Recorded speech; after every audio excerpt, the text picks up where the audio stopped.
Hai teman-teman, kali ini kita akan membahas tentang mental health atau kesehatan mental. Jadi,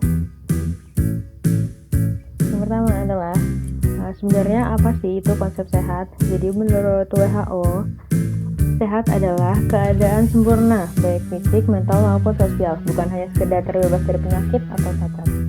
Nah, kalau mental health sendiri itu apa sih? Jadi kesehatan mental adalah keadaan sejahtera di mana individu dapat menyadari kemampuannya, dapat mengatasi tekanan dalam kehidupan, dapat bekerja secara produktif, dan mampu memberikan kontribusi terhadap komunitasnya. Nah, kalau masalah yang terkait dengan kesehatan mental itu, contohnya adalah gangguan terkait stres atau tekanan, gangguan kecemasan, depresi, skizofrenia, dan masih banyak lainnya. Kemudian mengapa ya kesehatan mental menjadi sangat penting saat ini? Nah, ini ada 10 fakta kesehatan mental nih berdasarkan WHO. Yang pertama, gangguan mental, neurologis, dan penggunaan zat membentuk 10% dari penyakit di dunia dan 30% dari penyakit non-fatal. Sekitar 1 dari 5 anak-anak dan remaja di dunia memiliki gangguan mental. Depresi merupakan salah satu penyebab utama kecacatan dan telah mempengaruhi 264 juta orang. Sekitar 50% dari gangguan mental yang ada dimulai sebelum usia 14 tahun. Hampir 800.000 orang meninggal karena bunuh diri setiap tahunnya.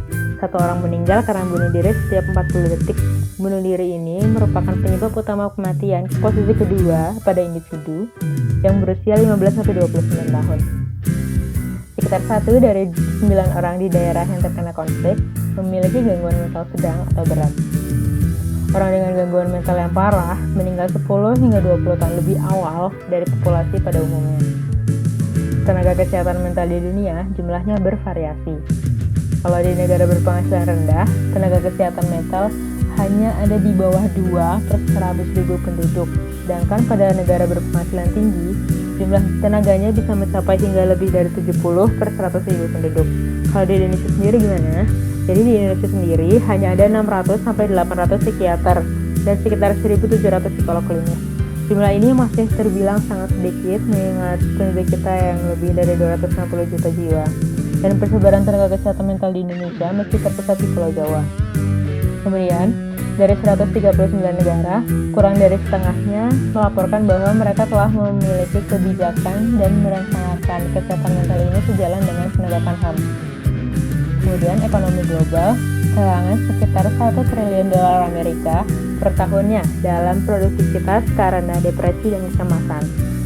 Mental health awareness atau kesadaran akan kesehatan mental. Jadi seseorang baru bisa dikatakan mereka memiliki kesehatan mental, kesadaran akan kesehatan mental jika orang itu mengakui bahwa kesehatan mental sama pentingnya dengan kesehatan fisik, bisa mengedukasi orang-orang tentang kesehatan mental, bagaimana cara menjaga kesehatan mental, dan menyingkirkan stigma terkait kesehatan mental. Nah, tidak hanya mengakuinya, tetapi juga dapat membantu yang membutuhkan. Pembicaraan tentang kesehatan mental menjadi hal yang biasa tanpa harus takut akan dihakimi. Stigma terkait kesehatan mental tadi disebutkan ya. Nah, stigma itu bagi yang baru pernah dengar nih. Jadi stigma itu adalah pemberian label negatif terhadap kelompok atau golongan tertentu. Nah, contoh dari stigma terkait kesehatan mental ini, contohnya ini. Jadi kalau ada orang-orang yang berobat ke rumah sakit jiwa atau psikiater atau psikolog. Kemudian ini contoh pada orang-orang yang menceritakan masalahnya di media sosial. Ada stigma-stigma seperti ini. Tidak cuma di media sosial ya. Di samping stigma, ada juga diskriminasi. Nah, orang dengan gangguan kesehatan mental suka didiskriminasi pada pekerjaan, fasilitas umum, dan lainnya. Nah, ada juga nih diskriminasi khas di Indonesia, yaitu pemasungan. Jadi pasung itu seperti ini. Nah, pasung itu orang dengan gangguan mental dipasung seperti ini kan. Jadi bisa oleh keluarganya, bisa oleh lembaga-lembaga terkait, lembaga-lembaga lainnya maksudnya.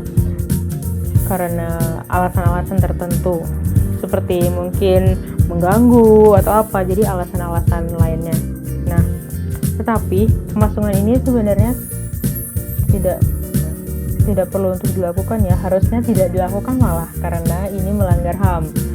Karena orang-orang dengan gangguan mental harusnya bisa dapat hidup yang layak seperti kita. Kemudian perlu diingat kembali, masalah kesehatan mental itu beragam, dari yang sangat ringan sampai yang sangat berat. Jadi kalau ada stigma-stigma itu harusnya segera dihilangkan. Stigma-stigma yang ada tuh sebenarnya harusnya segera dihilangkan. Nah, jadi kalau kalian merasa lelah, kalian merasa memiliki banyak sekali masalah, memiliki hari yang buruk, jangan takut karena itu merupakan hal yang wajar, sangat wajar. It's okay to be not okay. Lalu bagaimana ya? Apa yang harus dilakukan nih kalau kita mengalami masalah kesehatan mental? Yang pertama, jangan melakukan self-diagnosis. Self-diagnosis memang tidak selalu berdampak buruk, tapi juga dapat menimbulkan salah diagnosis. Dan kalau itu terjadi, bahaya nih, karena kita dapat menerima perawatan yang salah juga. Nah, sebaiknya kalau setelah menyadari apa yang terjadi, segera cari bantuan yang terdekat.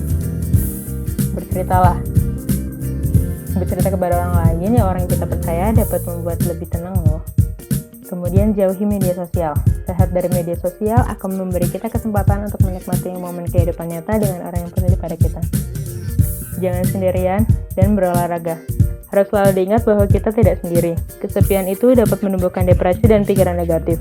Olahraga teratur juga dapat membantu mengatur suasana hati dan mendorong pikiran kita agar lebih positif. Konsultasi ke tenaga profesional. Jika masih belum merasa lebih baik, berceritalah kepada profesional. Kalau belum siap pergi ke konselor, psikolog, atau tenaga lain secara tatap muka, kita juga bisa loh berbicara secara anonim melalui konsultasi psikologi online gratis atau melewati hotline-hotline yang ditawarkan. Kemudian apa ya yang harus dilakukan jika orang terdekat nih yang mengalami masalah kesehatan mental? Pertama, dengarkan. Terkadang yang dibutuhkan seseorang hanyalah telinga yang ramah. Caranya dengan berempati, sabar, tenang, dan menerima. Berikan respon-respon yang menghibur. Biarkan orang tersebut tahu bahwa kita peduli dan mereka tidak sendiri. Don't judge. Salah satu alasan mengapa orang mungkin enggan membagikan pemikiran dan perasaan mereka adalah karena mereka takut akan dihakimi. Suggest professional help. Jika belum merasa lebih baik, secara bertahap sarankan mereka untuk mendapat bantuan profesional. Yakinkan orang tersebut bahwa bantuan semacam itu tuh tersedia loh, ada loh, dan perasaan negatifnya itu hanyalah sementara. Dan biarkan orang itu tahu bahwa mereka penting bagi Anda. Kemudian, tawarkan juga untuk pergi ke tenaga profesional itu bersama kalau misalnya orang tersebut lebih nyaman dengan ide itu. Hindari bullying. Bullying adalah kekerasan yang tidak bisa diterima apapun bentuknya. Jika menemukan segala bentuk bullying seperti cyberbullying, body shaming, dan yang lain, segera turun tangan dan angkat bicara. Dan coba juga untuk membuat orang lain melakukan hal yang sama dengan cara, contohnya melaporkan tindak bullying kepada orang tua, kepada guru, atau tokoh otoritas lainnya. Jadi seperti itu, terima kasih atas perhatiannya.